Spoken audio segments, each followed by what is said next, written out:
Your entire house uses one public IP address, but inside your home, you have multiple devices. Your phone, your laptop, your TV. So how can all of them use the internet at the same time? Part 1. The problem. Let's say your phone opens a website. It sends a request to the internet, but your laptop is also sending a request, and maybe your TV too. All of them go through the same router, and all of them use the same public IP. So how does the internet know which device should receive the response?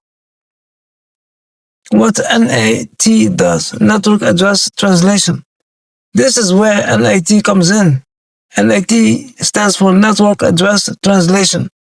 Your router keeps track of every request from every device inside your network. When your phone sends a request, the router remembers it. When the response comes back, the router sends it to the correct device. So NAT acts like a translator between your home network and the internet. Think of it like this. Your house has one address, but inside there are multiple people. If a package arrives, someone inside knows who it is for. That's what your router does. It receives all incoming data and sends it to the right device.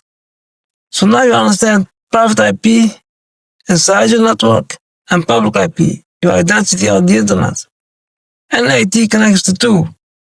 Without NAT, every device would need its own public IP address, and that would be a problem. In the next video, we'll look at how data actually travels across the internet, step by step.